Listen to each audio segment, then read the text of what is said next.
So you bought a business for $500,000 at 22 years old that loses money this year and on a good year breaks even. Well, I have other land that I'm renting from I know, but other did you not hear what I landowners. just said? Yes, I That did. that that's just dumb. Okay? That Yeah. doesn't make any sense at all. Hi everyone. So if you have watched my previous video, I think I kind of made a mistake where the guy he was actually 22 years old and I kind of say he was like around 14. So this is the video that I was trying to react to. So he's a 22-year-old guy and he's like about half a million in debt. The video comes from the Ramsey show, so let's react to it.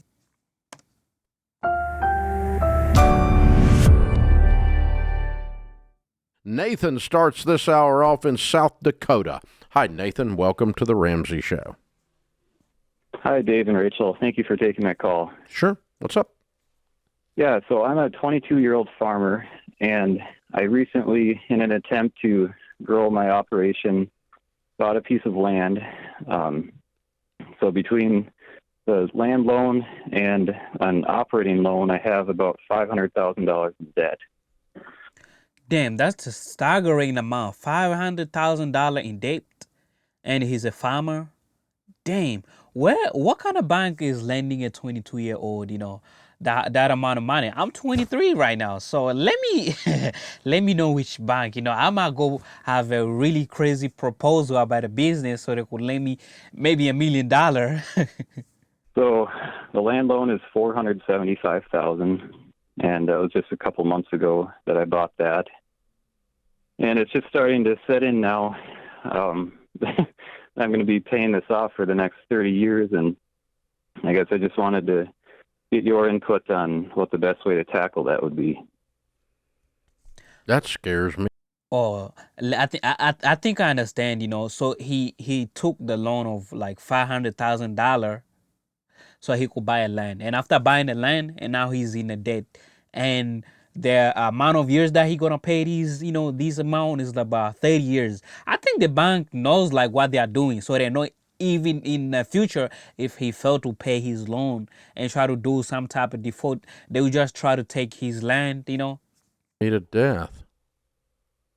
Does it not scare Yeah, you? yes, it is. I mean, my chest is tight and I don't owe the money. I feel sorry for him unless he has a plan on how he's gonna pay that amount of money. Cause even myself, just having $5,000 in debt, I can't sleep at night. And imagine having $500,000. That's a lot. Yeah. Wow, man. You're not freaked Yeah. out at all? Well, I am. I mean, farmland is terribly expensive, and it's always, I've always been taught by my dad and other farmers that you just have to start somewhere and, start paying some land down. And so that's your the dad's situation. suggestion is at 22 years old that you go $500,000 in debt. He endorsed this plan. Yes, he did. Wow. Wow. Even his dad has like endorsed him, go ahead, you should buy this land. Unless the dad, they could sit together and have some type of plan to help him on how he's gonna pay that much money. Because if they don't have a plan for it, I'm sure he's gonna suffer down there on the line. Okay. I'm not sure that we have any answers for you, to be honest with you, Nathan. Well, are you going to be, I guess your plan is to farm the land and make an income off of that, correct? Yes, correct. Okay. What do you anticipate the income being? Yeah. Well, it varies a lot. The farm economy has gotten worse the past few months, and right now it's looking like the profit from the land won't quite make the payment. So about $25,000 is what I think the profit will be off this year. The payment each year is $40,000. So he's making less than the amount that he need to pay each year. The amount he need to pay each year is $40,000, but the amount of money he's making out of a land is $25,000. Damn, that's a really big difference. He need about 15 extra in order to reach the 40,000 that he need to pay. But on the better years, it could make its own payment, possibly. Yeah. So you bought a business for $500,000 at 22 years old that loses money this year and on a good year breaks even. Well, I have other land that I'm renting from. I know, other but did you not hear what I landowners. just said? Yes, I did. That's just dumb. Okay, that doesn't make any sense at all. You know, Okay. if you know, but because you're a farmer, you think it's okay. It's not okay. That's not good math. That's not good business. Farming is a business. It should be a Yeah, farming is a business, and especially the amount of money that he owed and the amount of money that he need to pay each year. He need to pay 40,000, and he's not even breaking even. He's making less than what he has to pay, so he's losing money instead of making money. It should be a profitable business, and the way you engage in it must be profitable.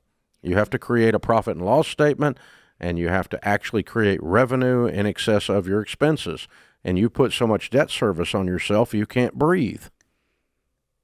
So Nathan, the extreme, decision here would be: could you sell it? Is there a possibility? Are there buyers? Is this? Why would you want to work for 30 years for zero money? Well, And all you do I is guess it's clear a just- piece of Because he's ground when you're done. 22 and he's a second-gen farmer, I know, third-gen. but I'm just saying, the logic of this is I know. that by your dad suggesting this is If he was making more, like if he was making money out of his land, that would have been pretty cool. Let's say he's making 80,000 a year and he has to pay 40,000, so that's like a 40,000 profit. But what, like right now, the situation what's really seeing is like he's making less, so he's losing money, and then he need to pay that like in 30 years. So he's gonna be working to pay that land, and he's not even gonna be making profit out of that land where he's like. suggesting this is baffling, that you're going to work for zero profit for the next 30 years and your net result is you clear a piece of ground. Yeah. That's not logical. I mean, I love real estate. I love farming. I love farmers. But this doesn't make sense. So Right. something you guys have to back up from this a little bit and figure out a different approach to create a profitable business, or you need to get out of this before you get foreclosed on. Right. Because what's going to happen is if you borrow $30,000 to cover your losses this year, now you're 23 and you owe more on the ground than it's worth. Yeah. So he, like, I really, the point that he bring up, like, so if this year he's not gonna make more than 40,000, he gonna need to borrow money to cover that, that payment of 40,000, and then he gonna be more in debt. Yes, that's right. And then the next year, we hope to break even. Yeah. Man, I'm sorry. I don't want to be mean to you at all. I have a tremendous respect for how hard you work. I have tremendous respect for the fact that a small percentage of Americans feed all of the rest of us. Yes. And but that does not mean that. But this is not sustainable. But we're not for going you. to justify it for you, Nathan. I mean, I you want- want to be able to sleep at night. I want and you you've to set win. yourself up. I want you. If you told me you're a brain surgeon and you were breaking even, I would tell you not to be a brain surgeon. You know, if you told Right. me you were Yep. and brain surgery, believe me, if I'm going to get operated on, I'd like a good brain surgeon around. If I want some food on my table, I'd like a good farmer like you out there working. Man, I appreciate who you are. And so I'm all about you winning at this. I want you to be profitable. If you told me you could make $1 million a year being a farmer, I'd be proud for you. I'd want you to do that. Okay. You know, I mean, so this is not me hating on, but this. Yeah, but one of the things I can really respect of a guy is like his passion of farming and the kind of hustle and the work that he put in. I can really respect that, and especially for 22 years old. But the decision that he made, it was really off the chart. But this idea that just But I got to tell you, man, I've worked with farmers for a long time, 30 years, and a lot of them carry on and gripe about me because I tell them not to borrow $500,000 on a combine. And then, but there's this romanticism with farming that says, oh, the math doesn't apply because I'm a farmer. Well, math does apply. It applies in every dadgum business. And it's the same philosophy we use for any other business. It applies if you're running a nonprofit church serving Jesus. And it applies if you live in California and want to buy a house, right? It is just the math. It's the math. It's what brings a blessing to your life, and that's our goal here. And I wish I had a magic wand. Mine's low on batteries that could make this deal work. I don't know how this deal works unless you could tell me you can make $100,000 a year profit instead of losing money the first year and maybe the second year and maybe the third year. Yeah, unless he makes more than what, he need to pay each year. Because if not, he's going to keep losing money and he's going to keep getting more into debt every year. I'm not really sure the advice that he took really helped him because he need to make more in order to pay his debt every year. And that's $40,000. That's really a lot. So that's all I have for today. So if you're new here, guys, make sure to subscribe and turn on notification. I'm someone who's new to like financial stuff, and I'm trying to educate myself by watching these videos, learn from other people's mistakes. That's what I'm trying to do. So if you're new here, make sure to subscribe and turn on notification. And if you have any suggestion video that you would want me to react to, so comment down below and I'll look into that. So see you guys in my next video.